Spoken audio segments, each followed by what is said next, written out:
نحمده ونصلي على رسوله الكريم أما بعد فأعوذ بالله من الشيطان الرجيم بسم الله الرحمن الرحيم حتى إذا جاء أحدهم الموت قال رب ارجعوني لعلي أعمل صالحا فيما تركت كلا وقال تعالى كل نفس ذائقة الموت وقال تعالى الذي خلق الموت والحياة ليبلوكم أيكم أحسن عملا صدق الله العظيم وقال النبي صلى الله عليه وسلم أكثروا ذكر هذه اللذات يعني الموت وقال النبي صلى الله عليه وسلم من أحب لقاء الله أحب الله لقاءه ومن كره لقاء الله كره الله لقاءه أو كما قال عليه الصلاة والسلام.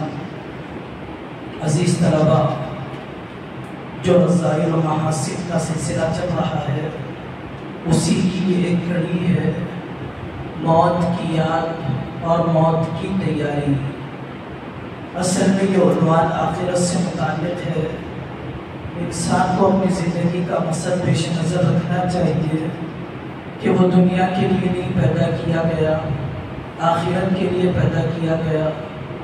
مسافر جب ٹرین میں سفر کرتا ہے تو ٹرین کے ڈبے کو اپنا اصل مکان نہیں سمجھتا ہے، بلکہ اس کی فکر منزل پر اترنے کی ہوتی ہے. ایک دنیا کا مسافر ہے جسے آخرت کی طرف سفر کرنا ہے. اصل ٹھکانہ تو اس کا آخرت ہے، جہاں پر فیصلہ ہوگا جنت یا جہنم کا. اس کے لیے دنیا میں بھیجا گیا. قرآن کریم کی آیت ہے، اللہ رب العزت فرماتے ہیں لِيَبْلُوَكُمْ أَيُّكُمْ أَحْسَنُ عَمَلًا. زندگی اور موت کے پیدا کرنے والے اللہ ہے. پیدا کرنے کا مقصد آزمائش ہے. آزمائش نیک اعمال کے اعتبار سے ہے. تم میں کا کون آدمی نیک عمل کرے گا اور عمدہ عمل کر کر ہمارے پاس آئے گا. تو اصل عنوان تو آخرت کی زندگی ہے، لیکن آخرت کی زندگی کی کامیابی دنیا میں گناہوں کا چھوڑنا اور اللہ کے اوامر پر کھڑا ہونا ہے، جس کے لیے موت کی یاد بہت زیادہ معاون بنتی ہے. جتنے عناوین رذائل محاسن کے ذیل میں آپ حضرات کے سامنے ذکر کیے گئے، سارے عناوین پر معاونت موت کی یاد کے ذریعے مل جاتی ہے. اگر ابواب محاسن اور رذائل کا تذکرہ اس موضوع پر ختم ہو جاتا ہے تو گویا کہ یہ آخری موضوع آپ کے لیے محاسن پر کھڑا کرنے، رذائل سے اپنے دل کو پاک کرنے کے لیے معاون و مددگار ثابت ہوگا. دیکھیے، بات طے ہے کہ دنیا کی ہر چیز کے بارے میں اختلاف کیا گیا، خدا ہے یا نہیں ہے، ایک ہے یا ایک سے زیادہ ہے، نبی کب آئے تھے، کتنی زندگی انہوں نے گزاری، نبی تھے یا نہیں تھے، چاند و سورج، زمین و آسمان کی کیفیات، ہر چیز کے بارے میں اختلاف کیا گیا.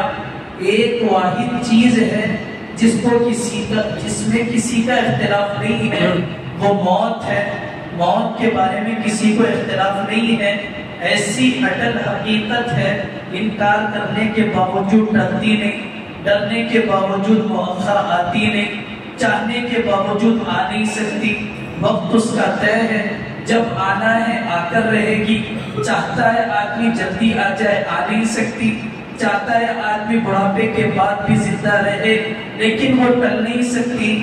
اللہ رب العزت فرماتے ہیں اذا جاء اجلهم لا يستأخرون ساعة ولا يستقدمون. جب موت ان کے پاس آ جائے گی، ایک گھڑی آگے بھی نہیں ہوگی، ایک گھڑی پیچھے بھی نہیں ہوگی. یہ ایک ایسی حقیقت ہے جس کا کوئی انکار نہیں کر سکتا ہے. موت کی یاد آدمی کو نیکیوں پر کھڑا کرنے، گناہوں سے بچانے کے لیے کافی ہے. آقا فرماتے ہیں اکثروا ذکر ہذہ اللذات، لذتوں کو تباہ کرنے والی لذتوں کو برباد کرنے والی چیز موت کو یاد کیا کرو. یہ تمہاری زندگی سے لذتوں کو، چاہے وہ گناہ کی ہو چاہے وہ دنیا کی ہو، ختم کرنے والی چیز ہے. اسی لیے عزیز طلبہ، موت کی یاد کے ساتھ زندگی گزارنا. ایک مرتبہ امی جان حضرت عائشہ رضی اللہ عنہا نے آقا سے پوچھا، کیا کوئی شہیدوں کے مرتبے تک پہنچ سکتا ہے؟ کسی کا حشر شہید کے ساتھ ہو سکتا ہے؟ آقا صلی اللہ علیہ وسلم نے امی جان حضرت عائشہ رضی اللہ عنہا سے فرمایا، ہاں، وہ آدمی جو موت کو دن میں اور رات میں 20 مرتبہ یاد کرتا ہے، اللہ اس سے شہیدوں کے ساتھ حشر فرمائیں گے. دانا اسے سمجھا جاتا ہے جو لوہے کو آسمان میں اڑا دے. سمجھدار اسے سمجھا جاتا ہے جو چند گھنٹوں میں کلومیٹروں کا سفر کرا دے. سمجھدار اسے سمجھا جاتا ہے جو دنیا میں ترقیات کرتا رہے. آقا اسے سمجھدار فرماتے ہیں، الکیس من دان نفسہ وعمل لما بعد الموت. ہوشیار وہ ہے جو موت سے پہلے موت کی تیاری کر لے. لوہے کو ہوا میں اڑانے والا اگر آخرت کی تیاری کے بغیر جی رہا ہے، اس نے کبھی ترقی نہیں کی. اگر کوئی آدمی تیز رفتار سواری بنا رہا ہے، یا یہ کہ جسم پر ریسرچ کر کر بیماریوں کا علاج تلاش کر رہا ہے، لیکن آخرت پیش نظر نہیں ہے، قبر کی زندگی پیش نظر نہیں ہے، جنازوں کو اٹھاتے ہوئے خود کا جنازہ یاد نہیں آتا ہے، تو وہ آدمی تباہ ہے، شریعت کی نگاہ میں ہوشیار نہیں ہو سکتا. آقا فرماتے ہیں، الکیس من دان نفسہ وعمل لما بعد الموت. ہوشیار آدمی وہ ہے جو موت سے پہلے موت کی تیاری کر لے. موت کی یاد آخرت کی فکر کے لیے، موت کی یاد آخرت کی کامیابی کے لیے. میں سناتا ہوں، حضرت ابو بکر رضی اللہ عنہ کون ہے جو حضرت ابو بکر کے مرتبے کو نہ جانتا ہو؟ امت کا اجماع ہے کہ انبیاء کے بعد انسانوں میں سب سے فضیلت رکھنے والی کوئی شخصیت ہے تو وہ حضرت ابو بکر رضی اللہ عنہ ہے. آپ کی کرامت آپ کے جنازے کے ساتھ فَضَرَبْنَا عَلَىٰ آذَانِهِمْ سورہ کہف کی آیت ہے. اس آیت کے ذیل میں تفسیر رازی میں امام صاحب رازی رحمت اللہ علیہ فرماتے ہیں، حضرت ابو بکر نے انتقال سے پہلے صحابہ سے فرمایا کہ میرا جنازہ، میری جب روح نکل جائے، میرے جنازے کو آقا کے دروازے پر رکھ دینا اور سلام عرض کر کر پوچھنا، رفیق آپ کے پڑوس میں سونا چاہتا ہے، اجازت ہو اگر اندر سے آواز آ جائے میرے جنازے کو اندر لے جانا، ورنہ مسلمانوں کے عام قبرستان میں دفن کر دینا.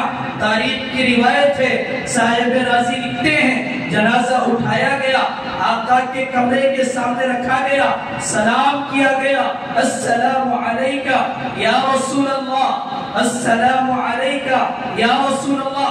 حضرت ابو بکر نے دنیا میں یہ وصیت کی تھی، وہ آپ کے پڑوس میں دفن ہونا چاہتے ہیں. اندر سے آواز آئی، ادخل الحبیب الی الحبیب، ادخل الحبیب الی الحبیب. حبیب کو حبیب کے ساتھ شامل کر دیا جائے.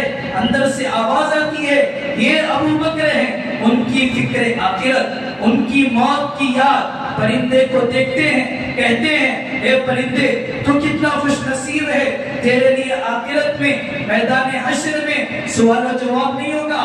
کھاتا ہے، پیتا ہے، اڑ کر چلا جاتا ہے.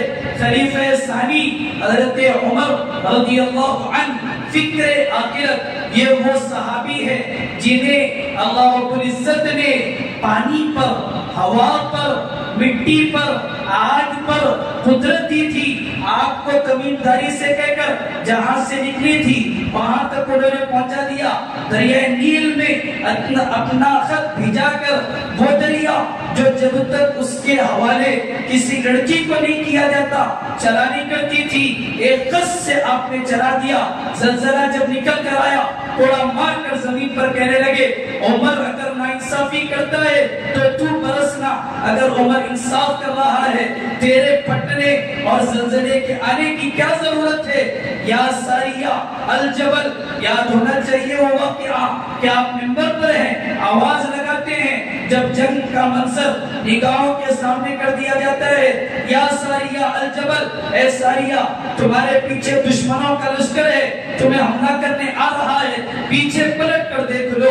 وہ آواز وہاں تک پہنچا دی جاتی ہے، ہوا پر، پانی پر، آگ پر، مٹی پر. آپ کو اللہ نے یہ کرامت اور ایسی چیز عطا فرمائی تھی جیسے چاہے آپ فیصلہ فرما دیا کرتے تھے. لیکن آپ کا حال موت کے سلسلے میں، فکر آخرت کے سلسلے میں یہ ہے، جنازہ اٹھنے والا تھا، آخری زندگی کے لمحات تھے. ابن عمر کے گود میں آپ کا سر تھا. آپ نے کہا اے ابن عمر میرے سر کو زمین پر رکھ. آپ نے سر کو زمین پر رکھا، رگڑنے لگے. اے عمر حشر کے میدان میں اگر تجھے کامیاب کر دیا گیا تو نے نجات پائی، ورنہ تو ہلاک ہو گیا. وہ عمر جنہیں فکر آخرت فرمایا کرتے تھے، دریائے فرات کے کنارے پر اگر کوئی انسان نہیں، کوئی بیوہ نہیں، کوئی یتیم نہیں، کوئی پڑوسی نہیں، کتا پیاسا مر جاتا ہے، کل قیامت کے دن حشر کے میدان میں اللہ پوچھیں گے اے عمر تیرے خلافت کے زمانے میں یہ کتا پیاسا مر چکا تھا. فکر آخرت اتنی سوار تھی، خلیفہ بنائے گئے. آپ نے اہل شورا ممبر پارلیمنٹ کو بلا کر کہنے لگے اب مجھے خلیفہ بنا دیا گیا، حق و باطل کا فیصلہ کرنا ہے، انصاف میں انصاف کا فیصلہ کرنا ہے. پتہ نہیں میں کیسے فیصلہ کروں گا، کوئی نصیحت کر دو، کوئی بنیاد بتا دو جس کے بعد میں فیصلہ کروں، حق کا کروں، فیصلہ کروں، انصاف کا کروں. کوئی میرا دلی جذبہ فیصلہ کرنے میں، کوئی میری انانیت، کوئی میری نفسانی خواہش فیصلہ کرنے میں داخل نہ ہو. لوگوں نے وصیتیں کی، نصیحتیں کی. ایک صاحب نے کہا کہ آپ فیصلہ کرنے کے بعد مہر لگاتے ہیں، آپ کی انگلی میں انگوٹھی رہتی ہے جس سے مہر لگایا جاتا ہے. آپ اپنی انگوٹھی پر لکھ لیا کیجئے کفا بالواحد عمر بالموت، کفا بالموت واحدا یا عمر. یہ جملہ آپ لکھ لیا کیجئے اے عمر تیرے لیے نصیحت کے لیے موت کافی ہے. جب بھی آپ فیصلہ کریں اس فیصلے کے بعد اپنی انگوٹھی سے اس پر نقشان لگا دیا کرے. یعنی آپ فیصلہ کرنے کے بعد موت کو یاد کیا کرتے تھے کہ موت اگر حشر کے میدان میں یہ فیصلہ میرا پیش کر دیا جائے گا تو میرے حق میں کیا ہوگا. یہ عمر رضی اللہ عنہ ہیں. حضرت عثمان رضی اللہ عنہ آدم علیہ السلام سے لے کر آقا صلی اللہ علیہ وسلم تک جتنے انبیاء آئے، کسی نبی کی دو بیٹیاں ایک کے بعد ایک کسی انسان کے نکاح میں نہیں ہے. اگر یہ اعزاز کسی کو حاصل ہے تو حضرت عثمان رضی اللہ عنہ ہیں کہ آپ کو یہ اعزاز حاصل ہے کہ آپ کی دو بیٹیاں، آقا کی دو بیٹیاں ایک کے بعد ایک آپ کے نکاح میں شریک ہے. یہ وہ خوش نصیب صحابی ہے جو شہید ہوتے ہیں، جن کا خون کا قطرہ یوسیکم اللہ کے صفحے پر گرتا ہے، قرآن کی تلاوت ہے، آپ کی روح پرواز ہو رہی ہے، لیکن آپ کی فکر آخرت جہنم کا تذکرہ آتا اتنا نہ روتے، میدان حشر کا تذکرہ ہوتا اتنا نہ روتے، موت کا تذکرہ آتا آپ کی داڑھی تر ہو جاتی. لوگوں نے پوچھا جہنم کے تذکرے پر نہیں روتے، حشر کے تذکرے پر نہیں روتے. انہوں نے فرمایا کہ میں موت کے تذکرے پر اسی لیے روتا ہوں کہ حشر کے میدان کی اور آخرت کی سب سے پہلی منزل موت، قبر کا گڑھا ہے. پتہ نہیں وہاں پر میرا کیا ہوگا. روایتوں میں لکھا ہوا ہے جب بھی آپ کے سامنے قبر کا تذکرہ ہوتا یا آپ قبرستان کے پاس سے گزرتے تو آپ کی داڑھی مبارک تر ہو جایا کرتی تھی. یہ اس شخص کی صورتحال ہے جس کے حیا پر آقا صلی اللہ علیہ وسلم نے فرمایا اصدقہم حیا کہ خطبے میں پڑھا جاتا ہے. حضرت عثمان کی حیا کو بتایا جاتا ہے، ان کی فکر آخرت کی یہ صورتحال ہے. حضرت علی رضی اللہ عنہ آقا نے جن کے بارے میں فرمایا تھا اے علی میں نے جنت میں تمہارا گھر دیکھا ہے، لیکن وہ علی رضی اللہ عنہ ان کی فکر آخرت سجدے تہجد کے بعد سجدے میں پڑے ہیں، کہتے ہیں اے دنیا تو مجھے دھوکے میں نہیں ڈال سکتی، مجھے آقا کی صحبت ملی، مجھے آقا کی صحبت ملی ہے، اگر تو دنیا میں دھوکے میں ڈالتی ہے تجھے 3 طلاق ہے، یہ دنیا کا سفر مختصر ہے، آخرت کا سفر لمبا ہے، میرے پاس اس کا کوئی توشہ نہیں ہے۔ آپ کے یہ جملے ہیں تہجد کے بعد سجدے میں پڑے رہتے ہوئے موت کی اور آخرت کی فکر کا یہ عالم ہے۔ حضرت علی رضی اللہ عنہ حسن بصری رحمت اللہ علیہ فرمایا کرتے تھے کہ موت کی یاد جس کے دل میں بس جاتی ہے ساری دنیا کی مصیبتیں اس پر ہلکی ہو جایا کرتی ہے۔ امام غزالی رحمت اللہ علیہ دنیا کی زندگی اور موت کی مثال دے کر فرمایا کرتے تھے کہ ایک انسان ہے جس کے پیچھے شیر ہے جو دوڑ رہا ہے، انسان اس شیر سے ڈرتے ہوئے آگے بڑھ رہا ہے، آگے دیکھا کنواں ہے، کنویں میں وہ اتر گیا، بیل لٹک رہی تھی، بیل کو پکڑ لیا، شیر سے تو وہ بچ گیا، نیچے نگاہ اس نے ڈالی، ہنستا منہ کھولے بیٹھا تھا، اوپر نگاہ اس نے کی، بیل کو چوہا کاٹ رہا تھا۔ یہ دنیا کی زندگی ہے، اگر تم نے تیاری کر لی قبر کا گڑھا تمہارے لیے جنت ہے۔ موت کی یاد کے بغیر زندگی گزار دی، گناہوں میں گزرے گی، ہنستا نیچے انتظار کر رہا ہے اور ایک ایک دن کٹتا جا رہا ہے، ایک ایک دن کٹتا جا رہا ہے۔ سعید بن جبیر رضی اللہ عنہ فرمایا کرتے تھے کہ اگر میرے دل سے موت کی یاد نکل جائے، میرے دل سے موت کی یاد نکل جائے تو میرا دل فاسد ہو چکا ہے۔ ایک خاتون آئی امی جان حضرت عائشہ رضی اللہ عنہ کے پاس آ کر کہنے لگی میرا دل سخت ہو گیا، میرا دل نصیحت کو قبول نہیں کرتا۔ امی جان حضرت عائشہ رضی اللہ عنہ نے دل کی سختی کا علاج فرمایا کہ موت کو کثرت سے یاد کیا کرو، اس سے تمہارے دل میں نرمی پیدا ہوگی۔ بزرگان دین فرماتے ہیں کہ اگر آدمی توبہ کو چاہتا ہے، اگر آدمی جلد توبہ کو چاہتا ہے تو اسے چاہیے کہ موت کو کثرت سے یاد کرے۔ کیا اندازہ ہے قرآن کریم کی آیت کا، جب آدمی حشر کے میدان میں چلے جائے، قبر کے گڑھے میں چلے جائے، اس کی کیفیت کیا ہوگی؟ قرآن کریم اس کی تصویر پیش کرتا ہے، حتی اذا جاء احدهم الموت قال رب ارجعونی لعلی اعمل صالحا فیما ترکت کلا۔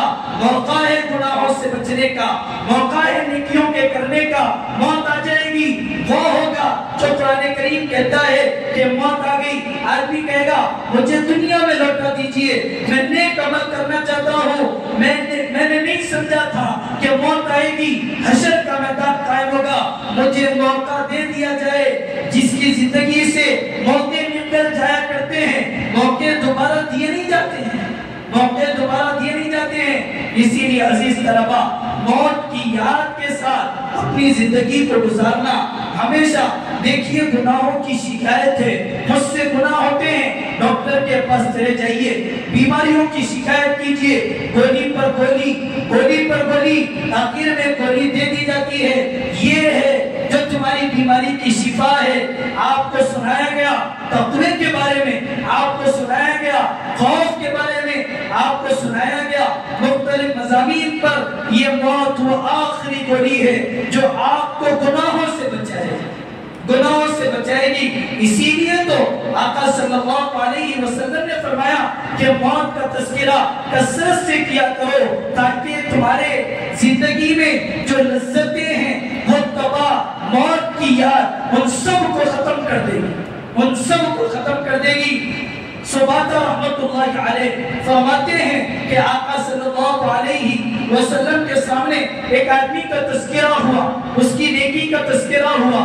آقا صلی اللہ علیہ وسلم نے پوچھا کیا وہ موت کو یاد کرتا ہے؟ آقا سے کہا گیا کہ وہ موت کو یاد نہیں کرتا ہے۔ آقا نے فرمایا اس کی نیکی کو بیان نہ کرنا، اس کی نیکی کو بیان نہ کرنا جس کی زندگی میں موت کی یاد نہیں ہے۔ آقا فرماتے ہیں کہ اس کا تذکرہ نہ کرنا کیونکہ موت کی یاد کے بغیر نیکی نہیں ہے۔ قرآن کریم کہتا ہے کل نفس ذائقۃ الموت، ہر آدمی کو موت کا مزہ چکھنا ہے۔ آقا صلی اللہ علیہ وسلم پر موت کی کیفیت، آپ مختلف کنوؤں کا پانی منگاتے ہیں، اپنی انگلیوں کو اس میں ڈبوتے ہیں، اپنے چہرے پر چھڑک لیتے ہیں۔ یہ ان کی زندگی ہے جو پاکیزہ ہے، ان لوگوں کی زندگی جو گناہوں میں ڈوب گئی، جن کا ہفتہ گناہ کیے بغیر، جن کا گھنٹہ گناہ کیے بغیر، جن کے دنوں رات گناہ کیے بغیر نہیں گزرتے، ان پر موت کی کیفیت کیا ہو، ان پر موت کا عالم کیسے گزرے گا؟ اسی لیے عزیز طلبہ، موت کی یاد کے ساتھ، آخرت کی تیاری کے ساتھ، عبدالرحیم صاحب رائے پوری رحمت اللہ علیہ، غالباً انہی کا واقعہ ہے، انہوں نے گھر میں قبر کا گڑھا کھود رکھا تھا، کچھ دیر کے لیے لیٹ کر آتے تھے کہ میں دیکھنا چاہتا ہوں کہ قبر کی تنہائی کیسی ہوتی ہے، قبر کی تنہائیاں کیسی ہوتی ہے۔ لیٹ کر نکلا کرتے تھے، 6 فٹ کا گڑھا ہوگا، چوڑائی میں 3 فٹ سے زیادہ نہیں دیا جائے گا۔ کورونا کا زمانہ تھا جو انسانوں کو موت کی یاد دلا رہا تھا، جیسے دن گزر گئے موت کی یاد دلوں سے نکل گئی۔ ایک ایک ڈولا کہہ رہا تھا کہ میں نہیں ہوں، یہ ڈولا نہیں ہے، تم بھی اسی میں آؤ گے۔ ایک ایک جنازہ کہہ رہا تھا صرف میں نہیں ہوں، تمہیں بھی اسی میں آنا ہے۔ قرآن کریم کی آیت ہے فَلْيَضْحَكُوا قَلِيلًا وَلْيَبْكُوا كَثِيرًا۔ پس منظر قرآن کریم کی آیت کا کیا بھی ہو سکتا ہے، لیکن الفاظ تم کم ہنسو گے، زیادہ رو گے۔ اگر آخرت کی زندگی انسان کے سامنے آ جاتی ہے، موت سے ڈرنا نہیں ہے۔ حضرت بلال رضی اللہ عنہ روح نکلنے والی ہے، عورتیں سامنے بیٹھی ہے، وہ جملے کہتی ہے جو لوہا کے ہو، مقابلہ کرتی ہے۔ حضرت بلال کہتے ہیں واہ طلبہ، واہ طلبہ، کتنا خوش نصیب ہوتا ہے، چند ہی لمحوں میں روح نکلے گی، میں آقا سے ملاقات کروں، میں آقا سے ملاقات کروں گا۔ جس نے زندگی گناہوں سے پاک نیکیوں میں گزاری ہوگی، وہ موت کا اس طرح استقبال کرے گا کہ چند ہی لمحوں میں اللہ سے ملاقات ہوگی، آقا کا دیدار ہوگا۔